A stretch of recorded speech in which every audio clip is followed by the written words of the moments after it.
What's going on? Welcome back. Oh, it's not recorded. What's going on? Welcome back to another podcast. Today it's another episode which hasn't happened in a while, but it's just us two again. And yeah, we're gonna first of all talk about some of the groups and some of the games which happened. So first of all, we'll talk about Group A. So that was Italy at the top.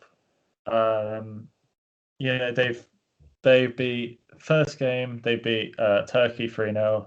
Then it was 1-0 Switzerland, and then 3-0 to Switzerland. No, sorry about yeah, They won all three games. So yeah, yes, I don't know, but they won all three games. What did you think about how they played in the groups? yeah, I thought they did all right. They obviously worked their way through it quite well, failing to lose any points. Didn't concede a goal. There's not much more you can ask, especially with fairly young keeper Donnarumma.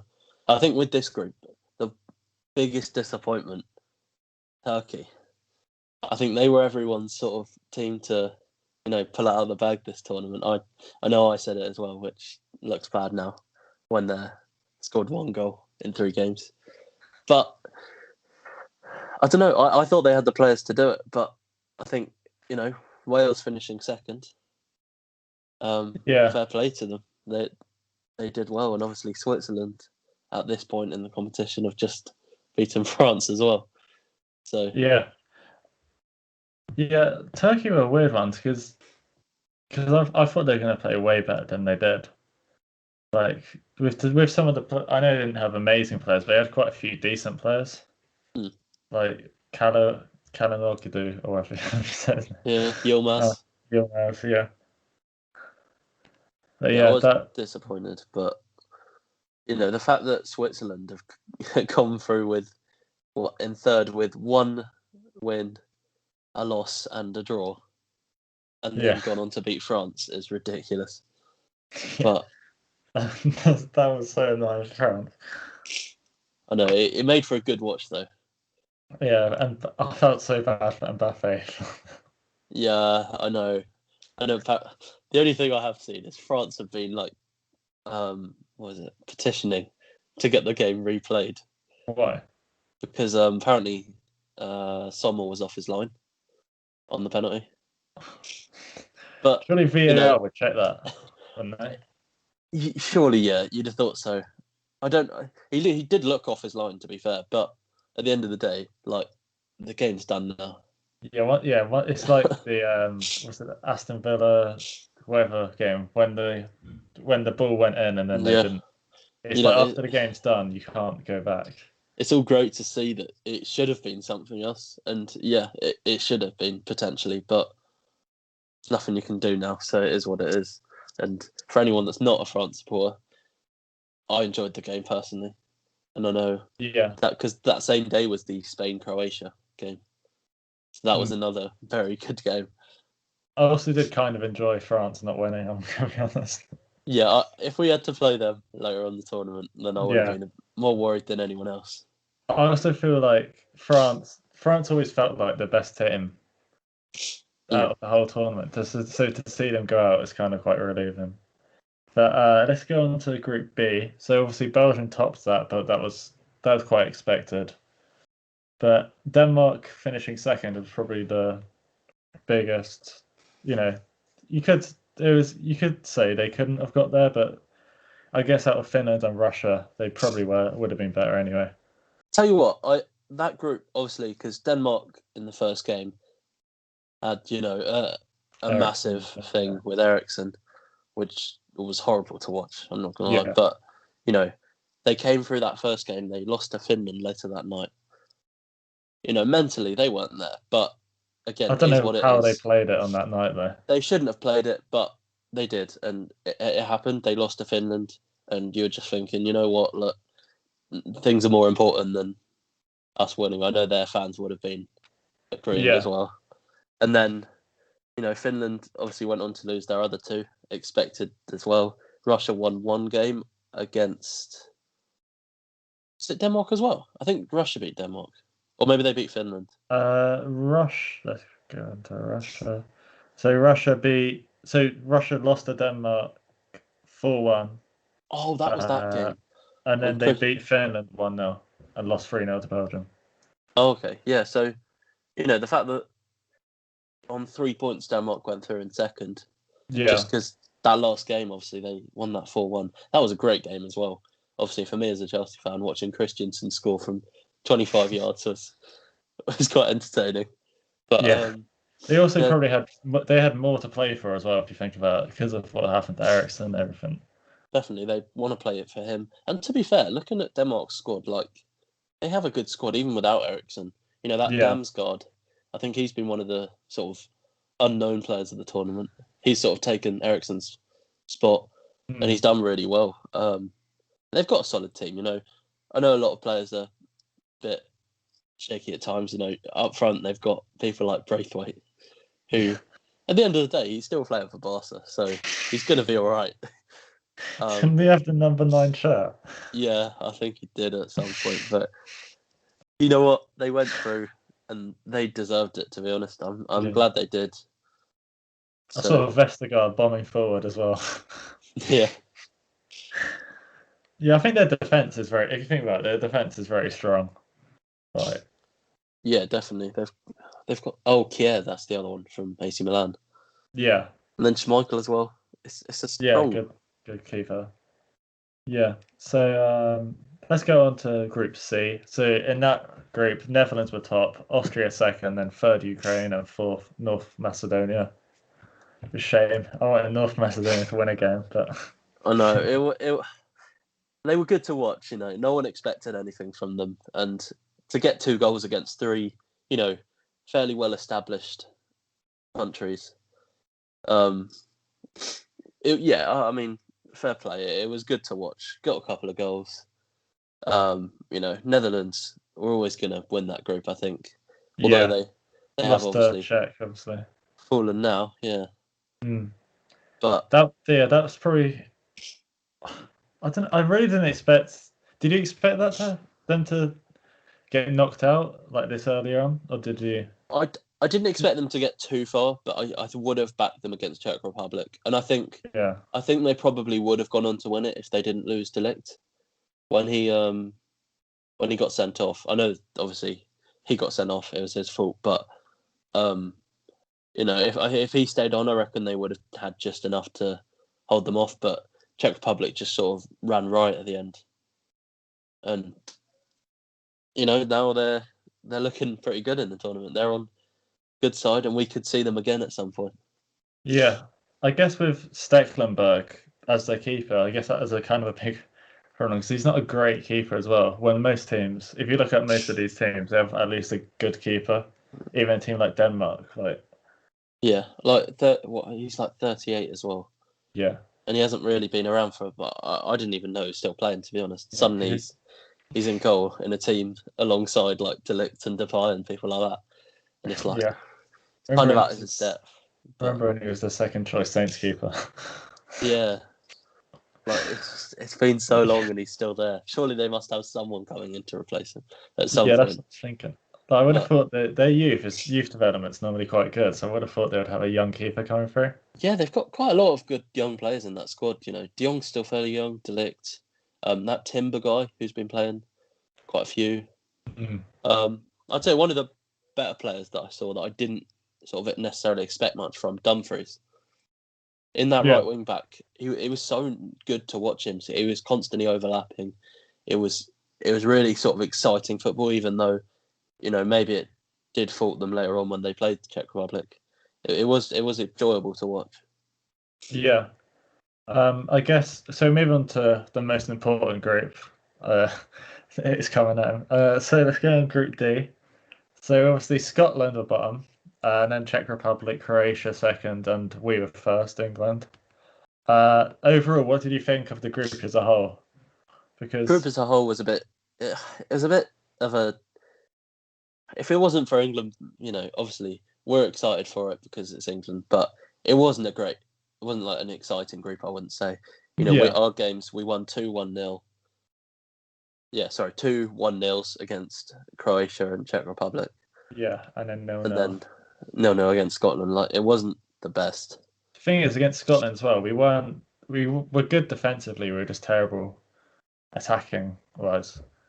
Yeah, I mean, we didn't concede a goal, so you can't fault them too much. But with only scoring 2 goals, that is a little bit worrying going forward.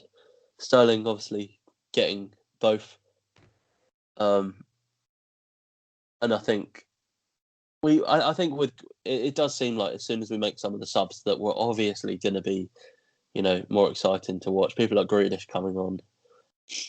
Yeah, it was always going to make our team better. I don't know why you can't see that from the start of the game, to be honest. But we'll come to a proper England overview in a minute. Yeah. Should we talk about England Germany quickly? Yeah, we'll go for it. So England Germany was a 2-0 win to England.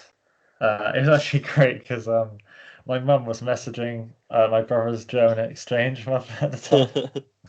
So if we lost, that would have been good. But overall, I guess I'll start. I don't know. We did start off a bit slow attacking wise. Yeah. I think Kane struggled. I think when Grealish came on, I think that kind of Kane was able to. I think did he play a bit deeper? Yeah, I think there was just a bit more space for him because Grealish attacking tends to create a bit more space. Yeah. But in the first half, Kane was awful. Again, like for the first 3 games, he was awful as well. And I mean, to be honest, just because he scored, that doesn't mean I think he played well. Obviously, I'm positive about the whole thing. We won the game at the end of the day. There's only so negative you can be, but watching it, like I still wasn't very convinced by. Kane didn't really get involved again. Sterling did all right at times. I think Saka's been massively overrated this tournament, personally. I think he's played bad there. I think he's also he's a player who, because he's a young player, I think he just wants to give him a bit of game time, so that in the next 4 years' time he might be a starter. But I don't think, like, if he played the next game, I wouldn't be too annoyed. But once we get to, playing the bigger teams, I wouldn't really want him to play. Yeah, see, that's why I thought that against Germany, because they are one of the bigger teams, realistically. Yeah. I actually don't think he was going to play. I was surprised at that. And yeah, I mean, to put him in ahead of someone like Foden or Grealish, for me, like he's played well. Don't get me wrong, he's played all right, but I don't see quite where everyone's hyping him quite to the level that they are. Yeah. I think as well with Mount not playing, I know a lot of people complained about that, but surely because of the whole COVID thing, he wouldn't have had that much training time with the full team, right? It's a sensible decision because realistically, he'd done some training. I think him and Chilwell could do training separately from the rest of the squad. Yeah. For a few days before, and then they had like 1 day with the team. Tactically, things aren't. Although to be honest, I don't think Southgate's got much going on tactically, but you wouldn't want to risk him straight away. Maybe for the next one, he'll come back in. I think he should because he's quite important to the team. Yeah. Well, I think with Southgate, it's not necessarily about having, like, you look at some of these other teams with how tactical it is. I don't think it is necessarily that with Southgate. It's kind of very simple, but as long as it works, so yes. Yeah, whatever's working. As much as I don't think he's made the right decisions and stuff, I think we could have played better. If you're winning the games, then I kind of don't care. Yeah. I'm not like deluded enough to say he's like the best manager and all that, but at the same time, if he's doing enough to win, then I'll take that. Yeah. Like, do you think the defense? Do you think like Maguire played well? Yeah, he's had 2 games now. I think that was his second game. Yeah. Yeah, he's done it. Like he's winning headers. He's doing what he had to do. I don't think he had to do too much, to be honest. I think although I don't really like the defensive two CDMs constantly with Phillips and Rice. No, I think it's a bit overkill against some of the teams we played. But At the end of the day, they are stopping them from scoring, and if they can keep, preventing the other team from scoring, then it's probably worth it. So, yeah. So the next game we're playing is against Ukraine. Do you think what changes do you think will happen to the England team? Or I personally would bring what who did we play? Oh no, we played the 5-back again, didn't we? Against Germany. I think we should go back to the 4 with Ukraine not playing a 5. I think we tried to match Germany and it worked. So I think we'll go back to the 4-back with probably, Pickford obviously, Maguire, Stones. Although I think when Mings has played, he's been good, but everyone trusts the Maguire Stones partnership more. I think. I think you've got to go with Shaw for the moment when Chilwell hasn't played a minute yet. Yeah. Or do you think this is a game to maybe put Chilwell in, or do you think maybe, but I think people are taking Ukraine as, I'm not saying they're incredible, but they're not, to get to this stage of the competition, they're not an awful team. Yeah. So we shouldn't take it sort of too lightly. Although they've only beaten North Macedonia and Sweden to get to this point. Yeah. So to be fair, so we have been very lucky with the draw. Yeah, and you know what? We'll see how that game goes. I think we'll play. I think we will play Shaw, but I wouldn't. Obviously, I'd like to see Chilwell get a few minutes. The only other issue that we've got is I think Rice, Phillips, Foden, and someone else that I can't remember are all on yellow cards. Yeah. So is it worth risking them for them to be out for the semi? I don't know. Yeah, that's true. Do you think like Sancho maybe get a shout? I'd like to see Sancho. I'd like to see him get some minutes, but I think I'd prefer, if you're going to play Sterling and Kane anyway, I'd prefer to see Grealish get them, to be honest, from the start. Because I don't, Sancho hasn't been given any so far. Like Chilwell, like I've said, I think Shaw would be the safe option, and so would Grealish, because you know that Grealish is going to do something, even if he's diving and winning free kicks. Like, as much as I hate it when it's against my team, whilst he's, playing for England, he can do what he wants, dive as much as he wants, and it's great.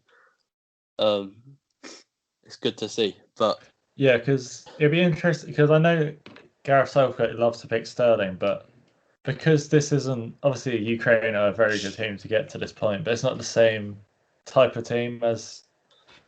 So I wouldn't be surprised if he maybe dropped him for this and then brings him back for the semis. Yeah, maybe he might, because realistically they'll probably be sitting back as much as they can and just trying to counter. So we're gonna have to play some players that can get in behind or win set pieces and stuff. That'll probably be the way. So I think Grealish has to be in my eyes. If you want to play Sancho ahead of Sterling, I wouldn't go against that either. I think, as much as I'd happily give someone else a go up top as well with how Kane's played, you know what he can do. So it's probably worth risking it. I'd prefer if we could play like Foden, Mount, and Rice or something rather than 2 CDMs, because I don't think definitely. 2 are really needed in this game. But if he wants to play them both, then fair enough. Like, I'm not going to argue it too much. Yeah. So, anything else you want to say about England? No. So let's move on to Group E. So at the top of that group, it was Sweden, then Spain second, Slovakia third, and Poland fourth. Were you surprised to see Sweden at top? Because I can't quite remember what our predictions were for Group E. I mean, I know I would have predicted Spain top. That's all I can guess. I can't remember all of my predictions, but Sweden top. I think I put Sweden second, maybe Poland, but Poland had a shocker really. When I was sort of looking at their team, I was like, they've got Lewandowski. That's got to count for something. And in all fairness, it did in one of the games when they got the draw. Against, who did they get it? They got it against, I think, Spain, maybe. Poland. Let me just quickly get up. It was either 1-0 Spain. Yeah. Yeah. 1-0. So he did get a couple goals in the tournament. I think he got a couple of them, but they just weren't very good. Poland, were they? Like, apart from him, it was just him. Slovakia in third. You didn't expect much from them either, and they did quite well in the first game because I didn't expect them to beat. I think it was Poland as well. 2-1 Poland. That was when who got the red card? I couldn't... Oh, Krychak, whoever it is. Oh yeah. He played for like West Brom back in probably 2015 or something. And then Spain second. Obviously, I think 2 draws. It kind of just shows their lack of. I don't know. I thought they were, in the group they were struggling up top because Morata wasn't quite doing it for them, and then obviously to get 5 goals in the Croatia game, they clearly ramped it up a little bit, and they did well in that game. Yeah, get through. And currently it's the 65th minute, and they're 1-0 up with a Switzerland own goal as well. So so they could be going through again, which would probably that puts them up against Belgium or Italy. Yeah. Let me check that. Which, in all fairness, will probably have been will have happened by the time this gets uploaded. Yeah. So we'll see. I mean, I can't see Spain beating either of those teams personally.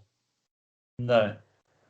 But I don't know. The thing is, I wouldn't be surprised if they did though, because they do have a group of good players, but I just think I think Belgium would beat Italy there, and I don't think they would be able to beat Belgium's team.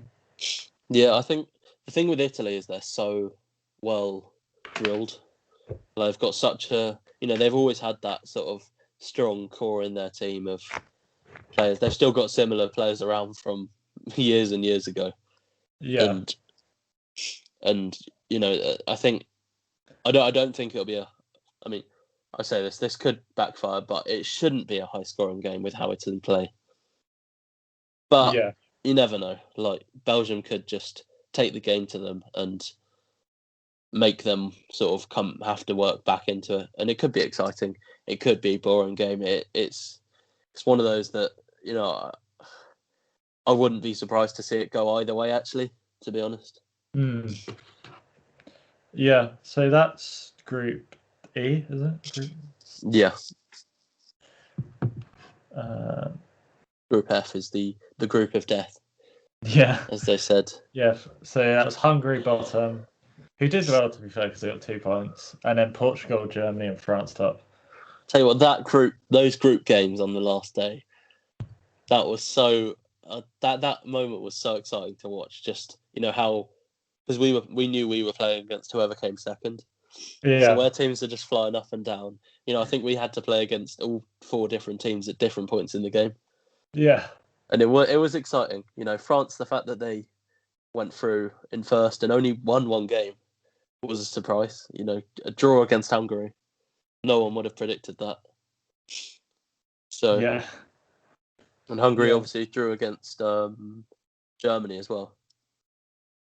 Yeah, if I was Hungary, I'd be pretty happy with myself, considering that the group they got put in and the fact they were still able to get 2 points. Like, it just feels like they should have gone through. Yeah. Somehow, and they didn't. I feel sorry for them, but they did well, and they should get.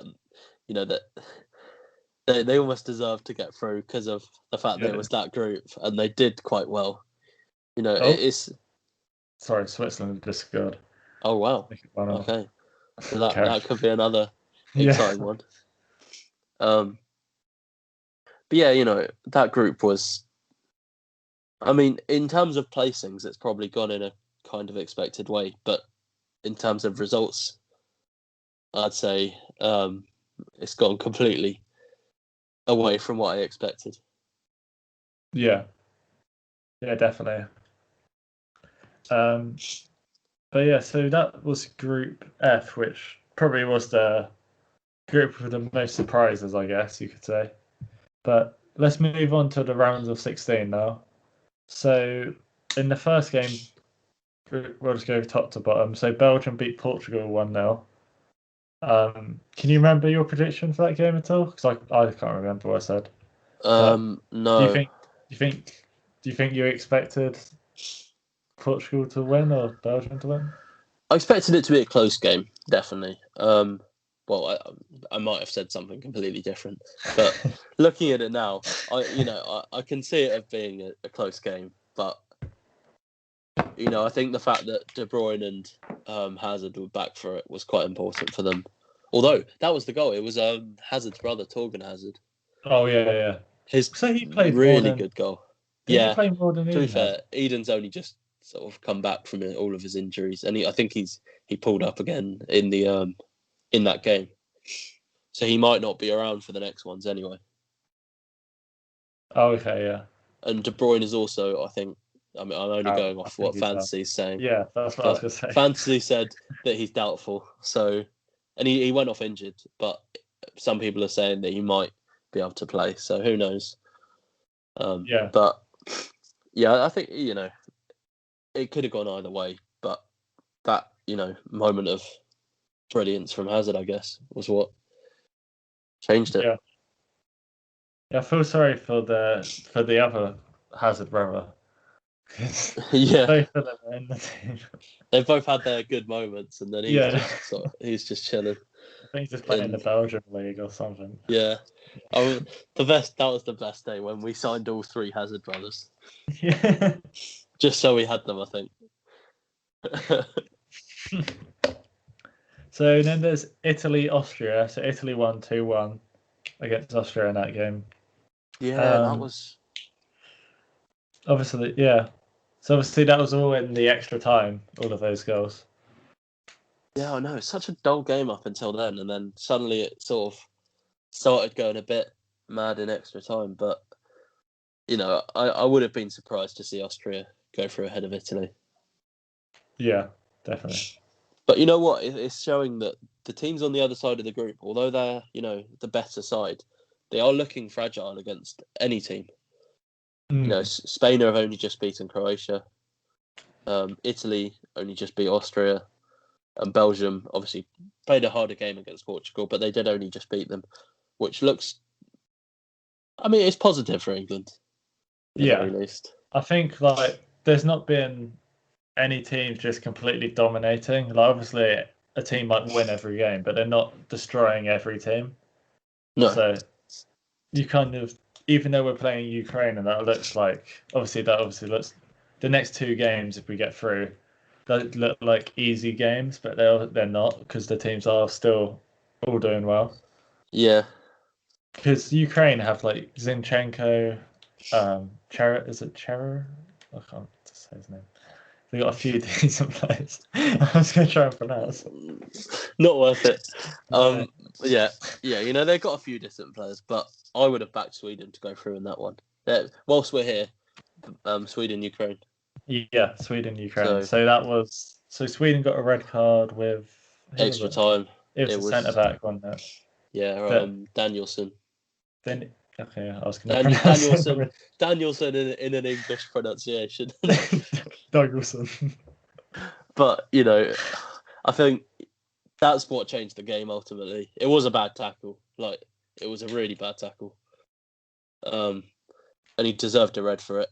And it should have gone to pens. And I know a few of us were watching it here, and it we waited all that time for it to get to the end of the extra time, and then they just pipped it at the end.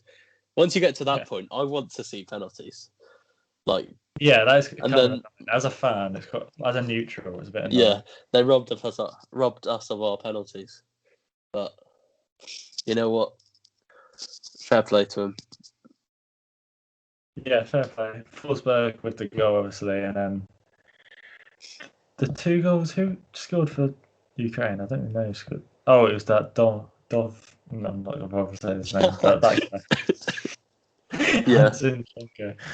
Tell you what, it is a shame because Forsberg, he's been like another one of those sort of players that hasn't been, wasn't expected to do quite as well as he has, and he's been very good for Sweden.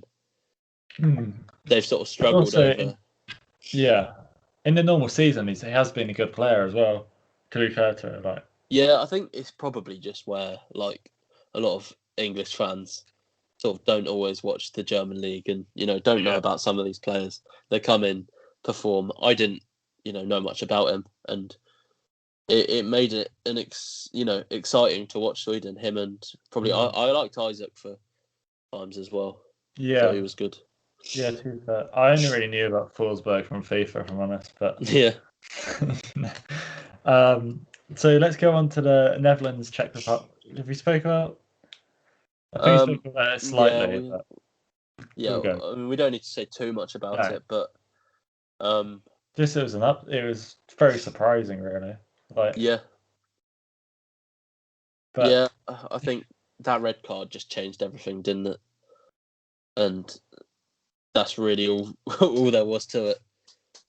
yeah, Netherlands really. It was a close game up until then. To be fair, like I wouldn't say Netherlands were dominating it or anything, but that's what sort of gave Czech Republic the sort of way through, I guess. yeah, yeah, and then obviously France Switzerland, that was a massive upset through the penalty, but Yeah, Mbappe. It's sad to see him, but he's the sort of player that will just bounce back from this because yeah, I'm actually taking this from Harry Tizard.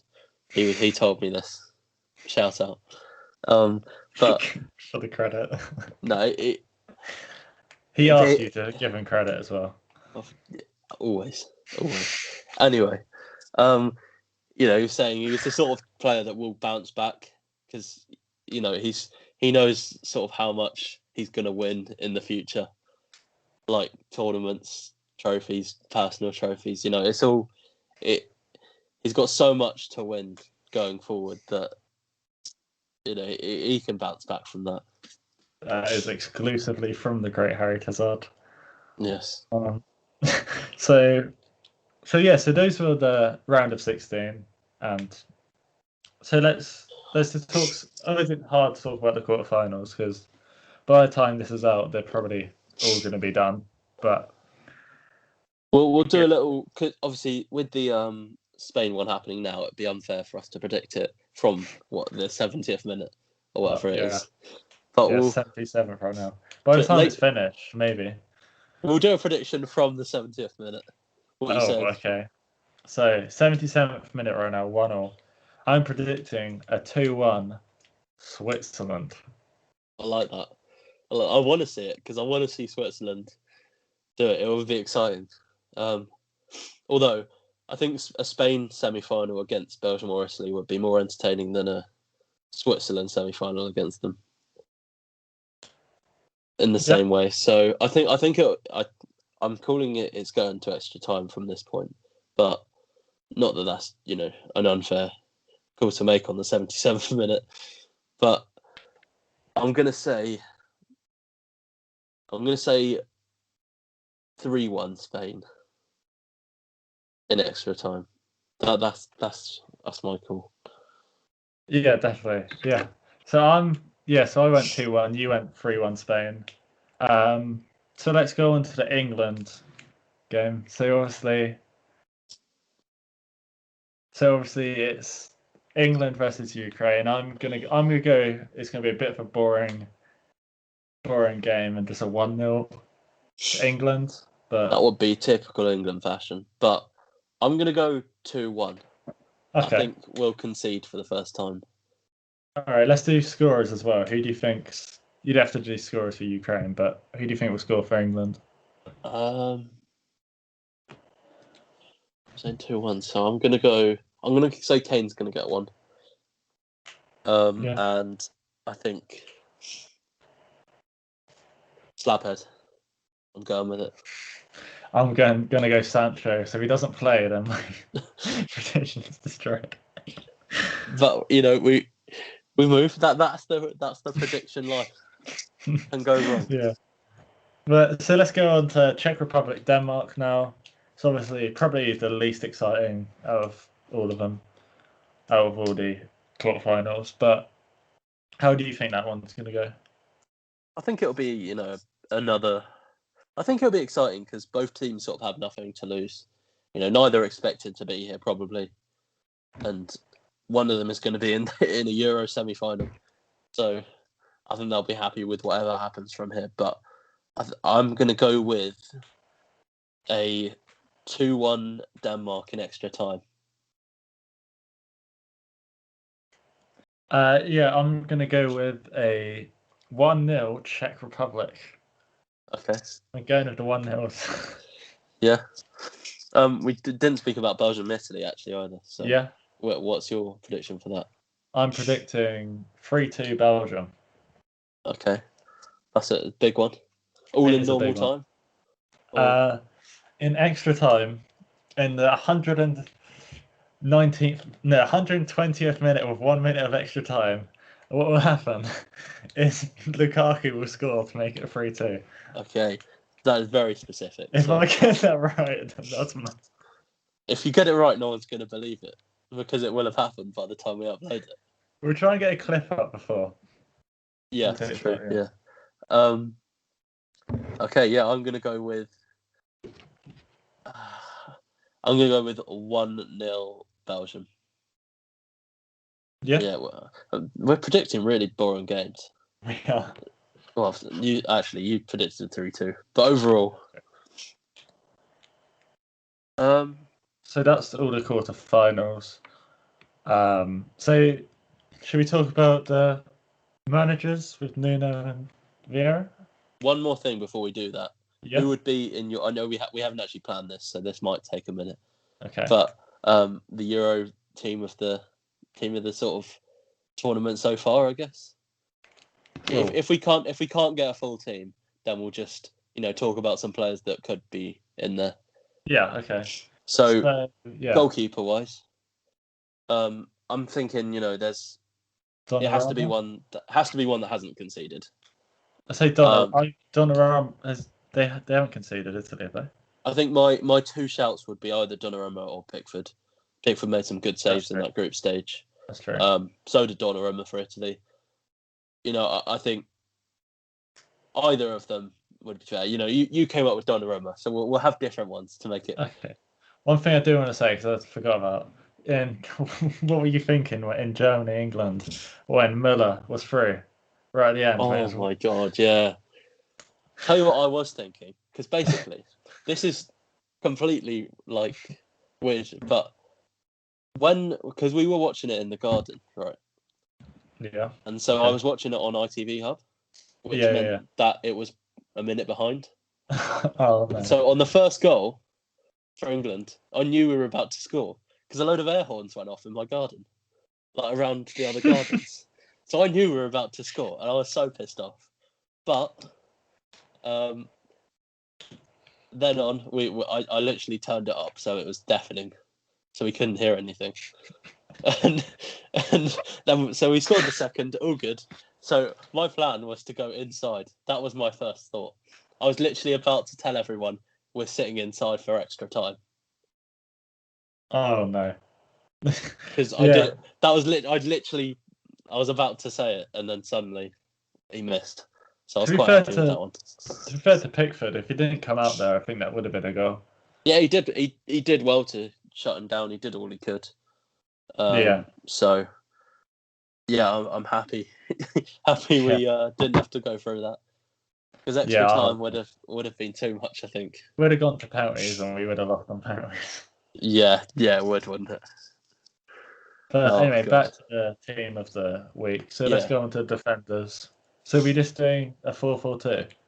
It's easier. Yeah. Easier 4-4-2. So yeah, centre backs. Who's been good? I think Italy's defenders are probably up there just because of the whole clean sheet thing. Yeah, definitely. So I can't even remember who they were playing to them. Yeah, Bonucci maybe. Bonucci and Chiellini were the main defenders, I think. Yeah.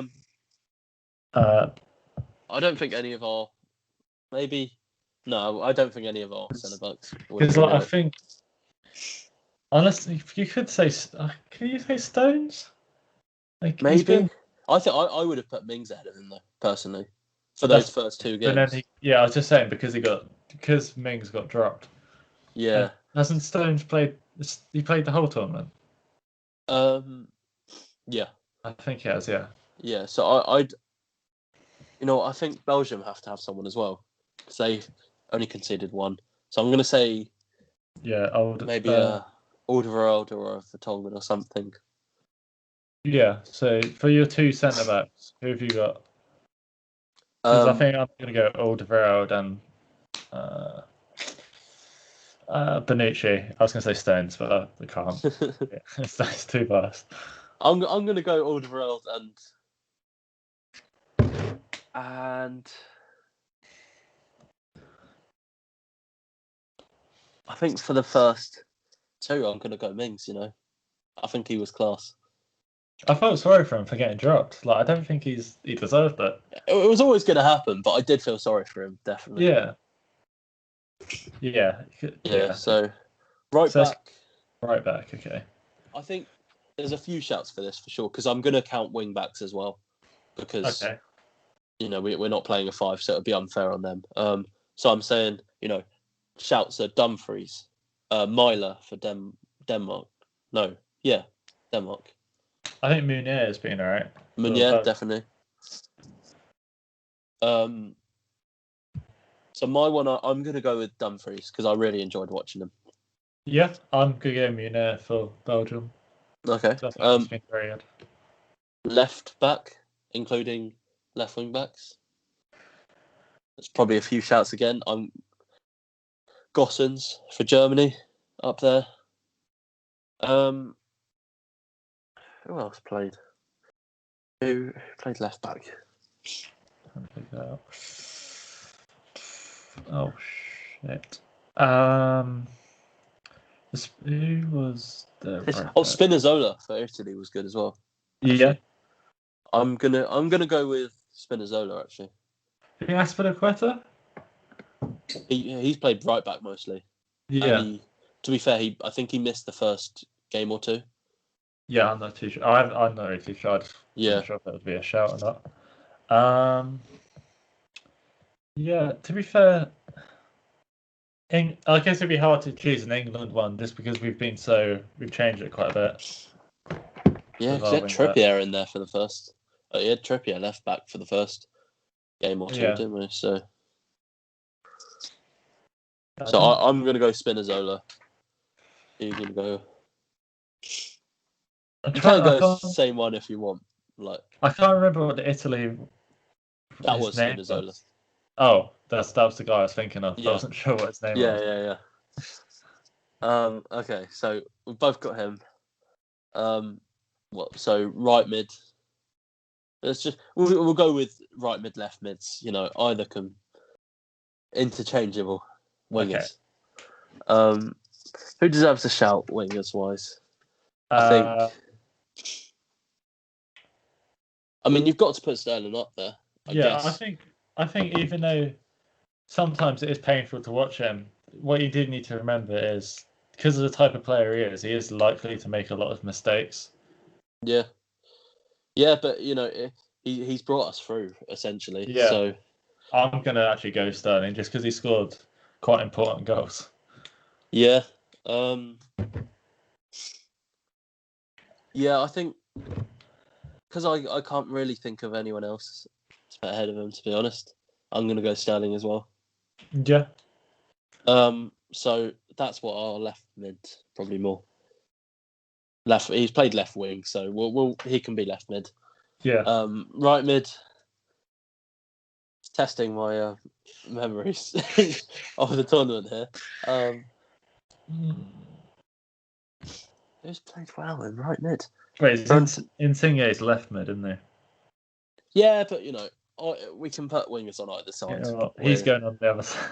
We're versatile. Need a shout. Let's see who. I'm pretty sure he played centre mid, but I'm going to go with Forsberg, just because I know he's played left mid before. So it may not be, he may not be in the right position, but we're going to stick him there anyway. Yeah, I'm going to put Insigne there. The chemistry. It's not about the chemistry. It's about. Yeah. Okay. So two centre mids. First one, and we'll attacking midfielders can be part of it as well. Yeah. So one of mine is going to be Damsgaard for Denmark. I think he's been class since he's come in. Who else has been good? I mean, for the group stage, you could have a shout for Phillips, maybe. Yeah. You Yeah, could have a shout for very good. Forsberg if for you, I guess. I've obviously put him in already, but yeah, I think I'm gonna give Phillips a go on one of those CMs. Okay. I'm trying to think who else has been very good. To be fair, I would give Pogba a shout because I think he has been good. I know. Yeah, true. Yeah, I'll He go. always plays better for France, I know, but Yeah, with Kante behind him, it just helps him so much. He doesn't have to worry about defensive sort of abilities. Jorginho has been good for Italy. yeah. I'm gonna go with Damsgaard and I think Pogba as well. Yeah. He has been good. I'm going Calvin Phillips and Pogba. Okay. So that leaves us with our two strikers. Two forwards, yeah. I think for me, I can't look further for my first one than Ronaldo. Yeah. Although I don't think he's necessarily played that well, to get 5 goals and 1 assist, like, you can't really question it. Yeah. It's he's just a goal scorer, even if most of them have been penalties. Yeah. Yeah. I'm going Ronaldo and Lukaku.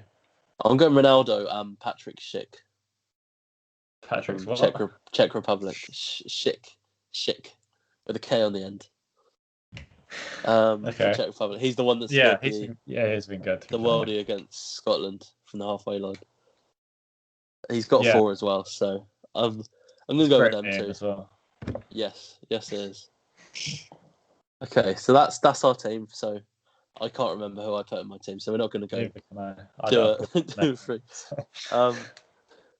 So managers. Okay, so actually, before we do that, let's quickly do a roundup of our fantasy football. I've been doing terrible. I'm 7th out of 10 in the league at the moment. I have to say, with this one, like I haven't done awful, I haven't done great, but I also didn't understand what was going on with all the extra rules. Like you can change your captain if he doesn't do well on the first day, and it's like I think I know that's my fault for not looking into it, but there was just so much to it that I just I'm still keeping up with it, but I think I'm only just learning what's going on now, and it's kind of too late. I also sometimes just forget to change it. Yeah. And if you forget to change it because of how the games were, you kind of just done. Half of my team in the last round was France and Netherlands, so I had to do a wild card. I've still got De Bruyne in my team. And Wijnaldum and Ake. Oh, God. So I'm kind of finished. And Aaron Ramsey. Oh. And Mbappe. Oh, God. He's had a mare. I have had a mare there. But yeah, is there anything specific you want to talk about in fantasy? No, I'm confused with it, to be honest. But all good. Better Premier League's much better. Yes. Fantasy on that. It's just easier. Yeah. So let's first talk about Crystal Palace. So they got Vieira as a manager, obviously replacing Roy Hodgson, who left. So I personally don't think it's that. I think it's actually a decent appointment for them, because I think they were always going to struggle with the manager they got. And Vieira's, obviously New York isn't the best experience, but he's managed City under 21, then New York, then Nice. I'm not sure, did he get sacked at Nice? I think so. I think so. But I think he had 33% win percentage, so I don't know. Something like that. I think for me, with him, it could go well, but I think he's in a position where he's going into the club. Currently, they have very little players because they all ran out of contract. I think a lot of them will get signed back on, but they were leaving it to the new manager to sort out when he got there, whoever it was. But I think he's in a position where he could have a very, very average team, and he probably is going to be battling relegation. And I don't know if his experience is going to be enough or not. Yeah, the only thing is, but when I look at someone like Arteta at Arsenal, I feel like he's more equipped than Arteta was. I know he was at City, but Yeah, he's I at feel like least he dealt is, with players. but I feel like I feel like Vieira's just in a very unique situation with the team that he's taking over, and I think although it could be a stroke of genius hiring him, it could be, but I think I trust a bit more of a seasoned professional to sort of take over this task and get them a bit more on track, because I think it is a bit of a rebuild situation almost. Yeah, I get what you mean, but I think it's for who else they could have got. I don't think it's really that bad because they can at least play good football. Because I don't think they really wanted to play terrible football as well. Yeah, it could, as I say, it could go well. But it's potentially a risky one, but we'll see. Yeah. So Um, so let's go on to Tottenham now. So they got Nuno as their Yeah. manager. Were you surprised they went there? Or?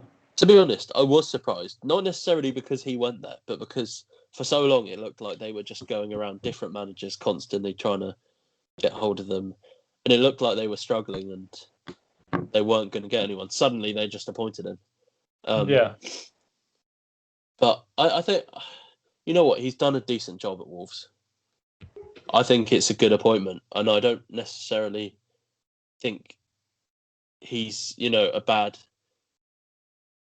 option to take over. With them probably losing Kane, it's going to be a difficult one for them to, deal with, I guess. Yeah. But I think he might sort of have a few links to Wolves. You could see a Jimenez or something coming over. Yeah. Could see the Portuguese sort of Wolves intake all end up at Tottenham. If they all end up at Tottenham, then that's so funny. It wouldn't surprise me, to be honest, because he seems to like, the way they play. But I think, I do think for what they sort of had as options at the time, I think it's a good one. Yeah, I think it's a good option for them, considering that who else they could have got, because they were trying. Apparently tried to get Pochettino back. Yeah, I think they asked him, but He was not coming back. No. Although, unless you win the Champions League with PSG, then you failed. Yeah. And he failed. He kind of got off it last season though, just because. Yeah, he like was just not winning the league. Not winning the league was a bit of a disaster for them. Mm-hmm. Like, they should win it every year with the amount they spend, but I think he was kind of left in a situation where he was kind of screwed from the start. Yeah. So it really depends on if he does bad this season, then he'll definitely get sacked. Yeah, I think it'll be interesting to see. But so, is there any? I don't think there's anything else really. No. Okay. Thank you for watching another episode of the Football Experience. We'll try and be consistent, but we can't really promise. So thank you for watching, and see you next time.